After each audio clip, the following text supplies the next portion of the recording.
Well, I want to come out here, first of all, to tell you that Jay is prepared for all your questions and is very much looking forward to the session. Second thing is, I want to let you know that over the next couple of weeks, there are going to obviously be a whole range of issues, immigration, economics, et cetera. We'll try to arrange a fuller press conference to address your questions. The reason I actually wanted to come out today is not to take questions, but to speak to an issue that obviously has gotten a lot of attention over the course of the last week, the issue of the Trayvon Martin ruling. I gave a preliminary statement right after the ruling on Sunday, but watching the debate over the course of the last week, I thought it might be useful for me to expand on my thoughts a little bit. First of all, I want to make sure that once again I send my thoughts and prayers as well as Michelle's to the family of Trayvon Martin and to remark on the incredible grace and dignity with which they've dealt with the entire situation. I can only imagine what they're going through, and it's remarkable how they've handled it. The second thing I want to say is to reiterate what I said on Sunday, which is there are going to be a lot of arguments about the legal issues in the case. I'll let all the legal analysts and talking heads address those issues. The judge conducted the trial in a professional manner. The prosecution and the defense made their arguments. The juries were properly instructed that in a case such as this, reasonable doubt was relevant, and they rendered a verdict. And once the jury's spoken, that's how our system works. But I did want to just talk a little bit about context and how people have responded to it and how people are feeling. You know, when Trayvon Martin was first shot, I said that this could have been my son. Another way of saying that is Trayvon Martin could have been me 35 years ago. And when you think about why, in the African American community at least, there's a lot of pain around what happened here, I think it's important to recognize that the African American community is looking at this issue through a set of experiences and a history that doesn't go away. You know, there are very few African American men in this country who haven't had the experience of being followed when they were shopping in a department store. That includes me.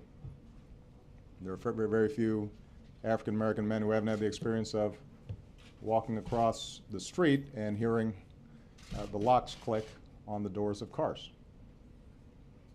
That happens to me, at least before I was a senator. There are very few African Americans who haven't had the experience of getting on an elevator and a woman clutching her purse nervously and holding her breath until she had a chance to get off. That happens often. And you know, I don't want to exaggerate this, but those sets of experiences inform how the African American community interprets what happened one night in Florida. And it's inescapable for people to bring those experiences to bear.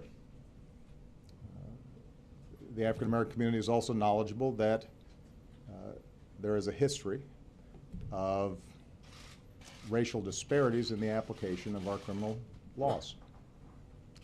Everything from the death penalty to enforcement of our drug laws.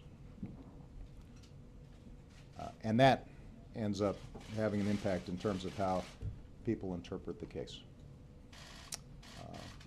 Now, this isn't to say that the African American community is naive about the fact that African American young men are disproportionately involved in the criminal justice system, that they're disproportionately both victims and perpetrators of violence.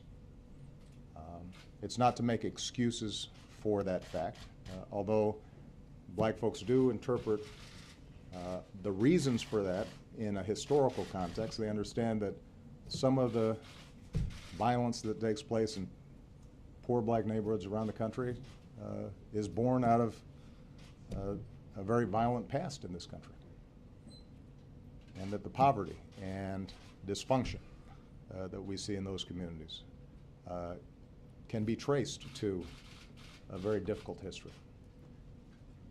And so the fact that sometimes that's unacknowledged adds to the frustration. And the fact that a lot of African American boys are painted with a broad brush, and the excuse is given, well, there are these statistics out there that show that African American boys are more violent. Using that as an excuse to then see sons treated differently causes pain. I think the African American community is also not naive in understanding that statistically, somebody like Trayvon Martin was probably statistically more likely to be shot by a peer than he was by somebody else. So folks understand the challenges that exist for African American boys. But they get frustrated, I think, if they feel that there's no context for it, and that context is being denied. And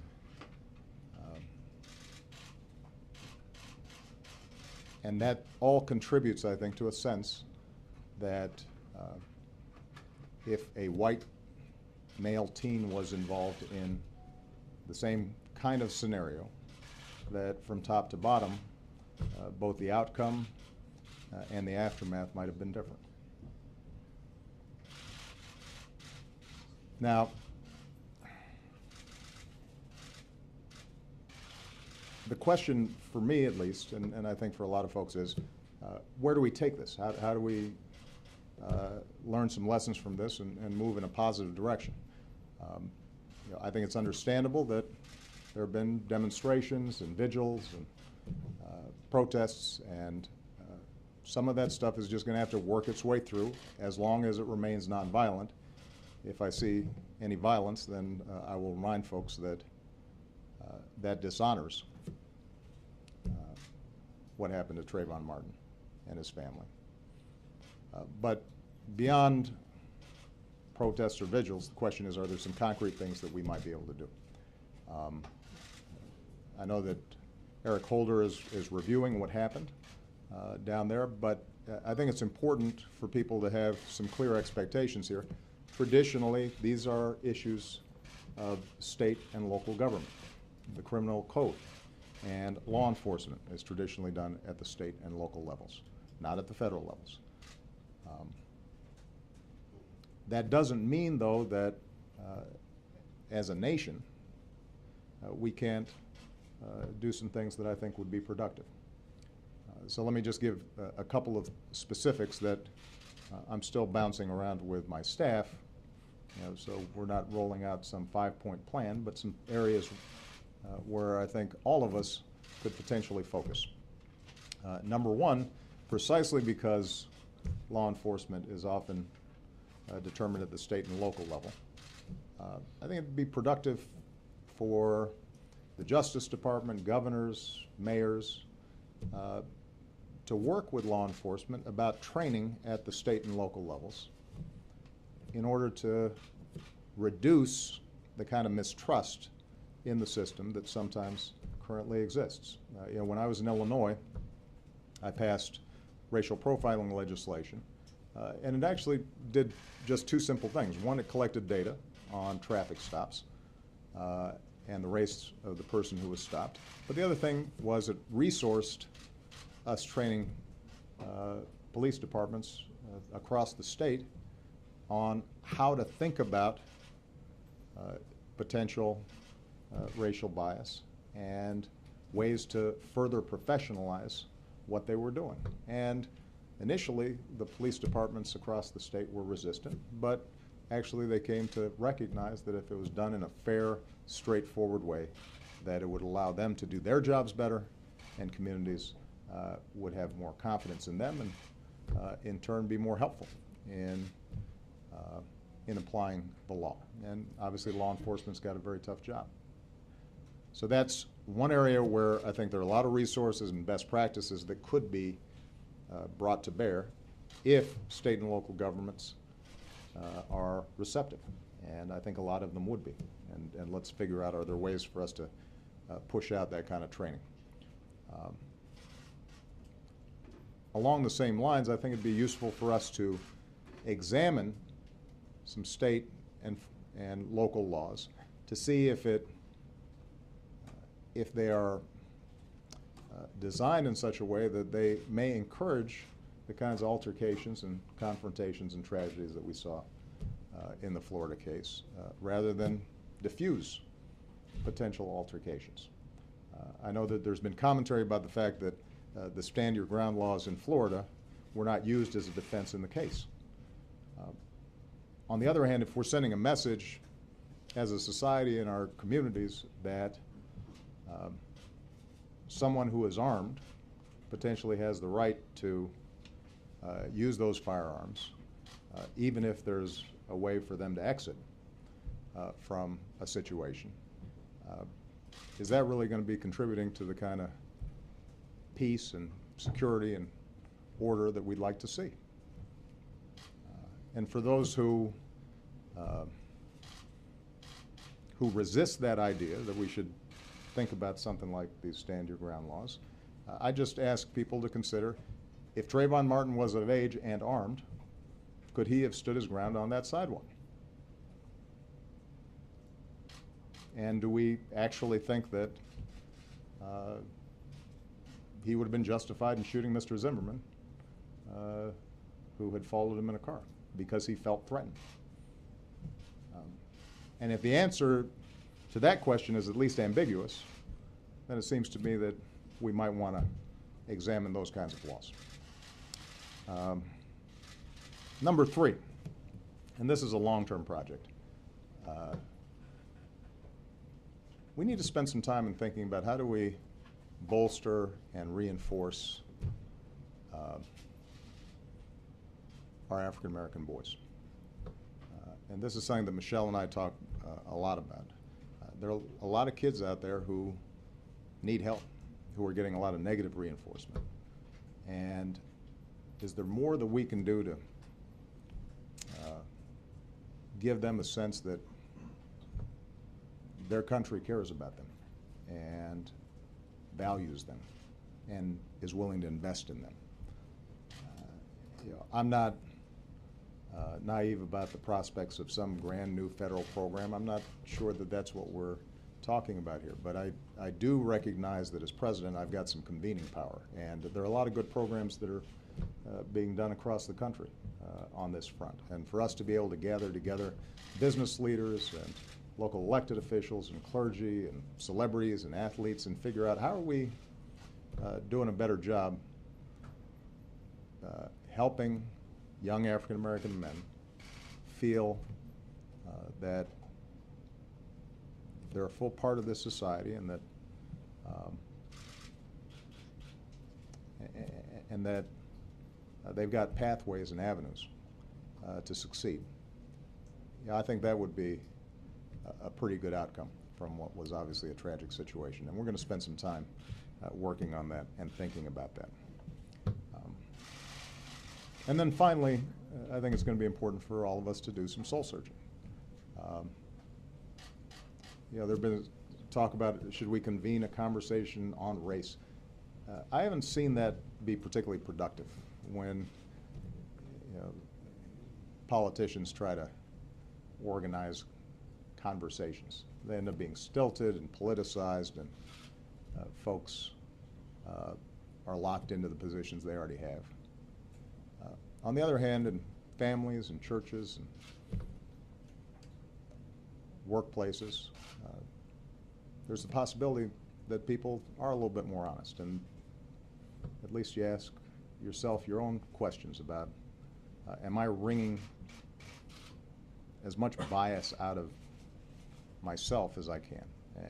Am I judging people as much as I can based on not the color of their skin, but the content of their character? That would, I think, be an appropriate exercise in the wake of this tragedy. And let me just leave you with a final thought, that as difficult and challenging as this whole episode has been for a lot of people, I don't want us to lose sight that things are getting better. Each successive generation seems to be making progress in changing attitudes when it comes to race. Doesn't mean we're in a post-racial society. It doesn't mean that racism is eliminated. But you know, when I talk to Malia and Sasha, and I listen to their friends and I see them interact, they're better than we are. They're better than we were on these issues. And that's true in every community that I've visited all across the country.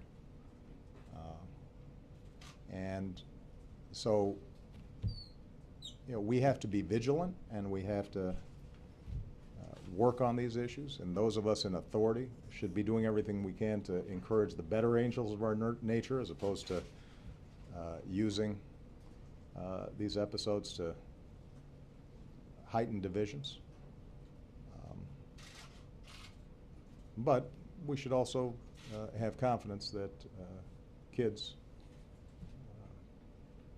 these days, I think, have more sense than we did back then, and certainly more than our parents did or our grandparents did, and that along this long, difficult journey, you know, we're becoming a more perfect union. Not a perfect union, but a more perfect union. All right? Thank you, guys.